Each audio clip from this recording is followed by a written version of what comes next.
Hello. Hopefully this will be less blurry than it is on my screen. Anyway, I decided that it was about time to do another Doctor Who video review. Having watched The Doctor, The Widow, and The Wardrobe several times, I have to say that this ranks up there as far as Doctor Who Christmas specials go. I was really pleased with it. I can't say that I like it more than I liked last year's episode. I was really impressed with the Christmas Carol, and this was really good too. If anything, I'm going to have to say that it was just as good. When I think back to the end of time, and I don't mean this in a derogatory way toward the end of time, it had its Christmas element in it, and it was shown on Christmas and New Year's, but I don't think of it as a Christmas episode. I think of it as a departure episode. Again, that's not a bad thing, but I just don't feel right really comparing the end of time to any of the other Christmas episodes. I feel that it really fits more with your usual episodes, as it were. That said, not counting the end of time because I just don't feel right counting it among the Christmas episodes for the reason of flavor. I have to say that this episode is one of the two best Christmas episodes tying in with A Christmas Carol. Both were really well done. I liked the elements that they used from The Lion, the Witch, and the Wardrobe, and I also liked the fact that they didn't use too many. I wasn't worried that Stephen Moffat was going to make this a direct rip-off. I know that several people did kind of shudder, facepalm, and say, oh no, we can't do that. But, Stephen Moffat has proven himself to me time and again. Hopefully he'll prove himself to me again and we'll get all 13 episodes, or 14 if you count the Christmas one, in the upcoming year and not have it split between 2012 and 2013. Do you hear me, Stephen Moffat? Do you hear me? No, I doubt it, but hey, if he does, great. Anyway, there's not really a whole lot more that I can say about the Christmas episode because if there's anyone watching this who actually hasn't seen it, I don't want to spoil it for them. What I will say is that I've said enough about it and we're moving on. Let's talk about Series 7. I was reading some interesting rumors about the cast. Potentially, we'll see John Barrowman come back to play Captain Jack. That would be, to quote the Ninth Doctor, fantastic. We may also get to see. Oh yeah, how could I forget that? John Sims coming back as the Master. Personally, the Master has always been, aside of the Doctor himself, one of my favorite characters, and even though the other one was only in one season-long story, I have to say that I also really love the Valeyard. Even though that's kind of irrelevant and we'll never see the Valeyard, arguments about whether or not the Dream Lord was that to the side, yeah, I'm thrilled at the possibility of the Master coming back. Now, we have to remember, though, while a lot of these Doctor Who rumors do end up being true in some way, shape, or form, it's not very likely that all of these are going to be true. And I think that John Barrowman coming back as Captain Jack holds a bit more water than the Master coming back this soon. I will never, ever, ever say that the Master is not coming back to Doctor Who, because, come on, it's the Master. He has to come back to Doctor Who. It's when, not if. I would love to see him this year coming up, but in all honesty, I don't think that we will. I think that he'll probably be Season 8 or later. If he does come in at Season 7, or Series 7, actually, even though I'm American, I kind of prefer series. It sounds better. But anyway, I digress. If he does come in for Series 7, I think that it will be probably at the end as a great lead-in to Series 8 to hold us on the seat of our pants. Or maybe even for the Christmas episode with something leading into what he could do in Series 8. Probably not the Christmas episode. As I give that more thought, those Christmas ones tend to be very standalone.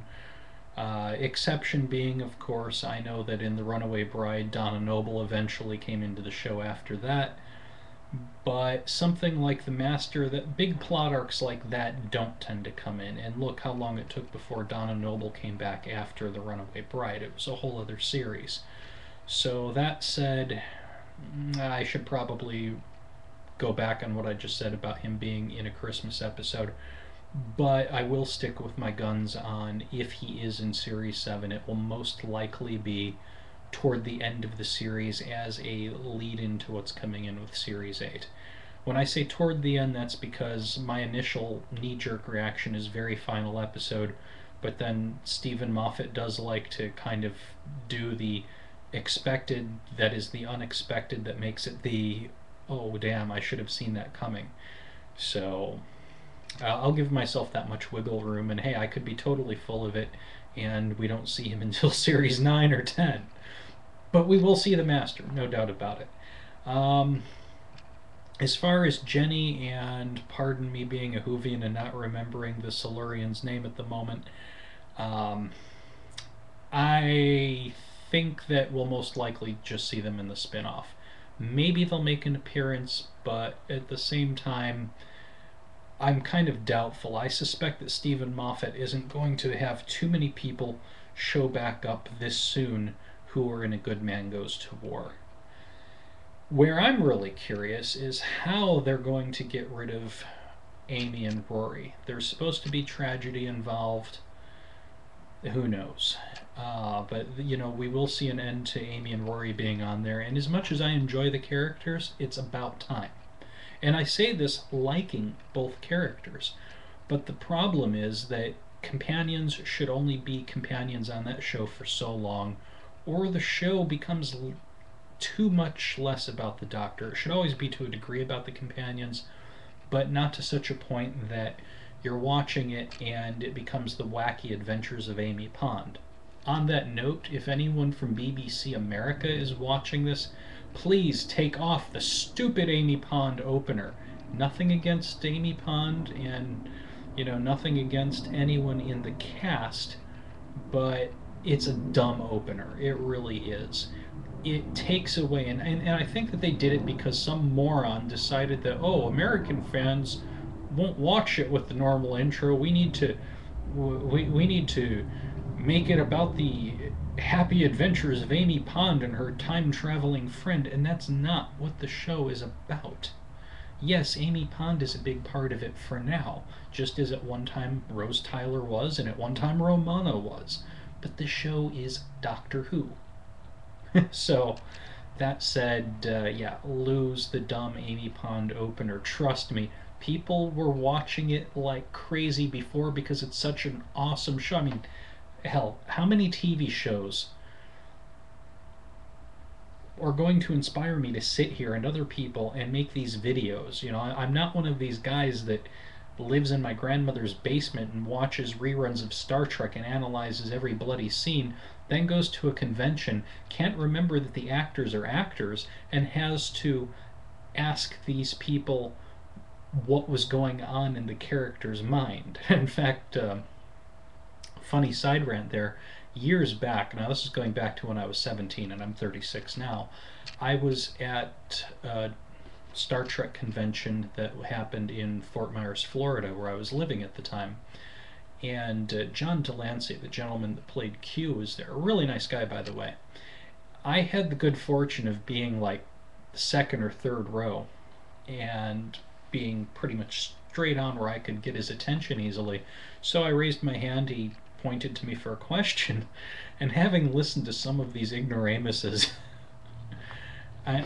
I should interject here, I'm not talking about all of the fans, I'm talking about those special ones. I'm sure Doctor Who has some of them too, but not like Star Trek does. And I asked him, I said, isn't it rather funny to you that people direct questions at you that and other cast members that they should really be directing at the writers? And he just looked at me, smirked, and really tried not to crack up laughing, and I just started getting these death glares from butthurt fans. It was a beautiful moment for me. As were the several other questions that he let me ask after that. But anyway, side rant there, done, over with. Um, get rid of the Amy Pond intro, please. It's Doctor Who. We love Doctor Who. You know, Amy Pond's been a great character, one of the better companions, I think. But the intro is dumb. People aren't tuning into Doctor Who to watch the wacky adventures of Amy Pond. Yes, they enjoy seeing Amy Pond, but we don't want to see it turned into the adventures of Amy Pond. Just show it with the proper opener, woo, all of the fun music and little vortexy intro, and then get into the show. There's no need for that. It's asinine, and now I'm starting to get asinine by continuing to repeat the same thing. But anyway, yeah, watch and see, and let's find out how right or totally off track I am on this one. I'm also curious as to which of the 60s and 70s aliens are coming back in. I was reading that Stephen Moffat is looking at bringing in some of these that will have moved on. Now, when he says moved on, does he mean that they've evolved as a species or a society, or that they take a completely different approach to the Doctor? And if so, well, different how? But I guess first we have to see what creatures they are before we can even have a real frame of reference for the question. However, I am rather excited about the thought. I really loved the way that they redid the Silurians. It was very, very well done. It kept to the spirit of everything that was done before, but it made them a lot more believable, which was good. Not to knock the episodes from Tom Baker and John Pertwee there, but let's face it, and Peter Davison. But yeah, if they looked like they did before, I think a lot of us would have been rather upset. That said, I'm wondering if maybe we'll see the Zygons. They were only in once, but look how iconic they are. If not the Zygons, why not bring something in with the Yeti? That was really cool. And hey, I think I read 60s and 70s. Maybe it was 70s and 80s. It's blue outside, and my mind's already half out there. So forgive me, but yeah, we're talking real classic era stuff here, and it makes me excited to see how Stephen Moffat's going to liven it up, because when Stephen Moffat brings it out, it'll be modernized and there'll be neat changes, but he does it without sacrificing the integrity of what was done. And that's one of the things that I love about Stephen Moffat. Russell T Davies certainly deserves his thanks. If it wasn't for Russell T Davies, we wouldn't have the show. At the same time, Davies really started to cheese it out there toward the end, and no thanks. So hopefully we'll see some good things. I don't doubt that we'll see good things. I'm just really excited and kind of nervous that we're going to see the series slashed. So hopefully those concerns turn out to have been needless. That would be nice. Anyway, there's not much else I can say about it. If you have any comments, feel free to leave them either by video or text. I always respond. If anyone flames me, I might even respond to that, if nothing else, just to point and laugh at the stupidity. But, so far I haven't had many responses, and those that I've had have been wonderful. Thanks. I subscribe now, scribe, whichever you like to be called. Hope to hear from several of you, and let's all look forward to Series 7. We only have to wait until fall. So, good day.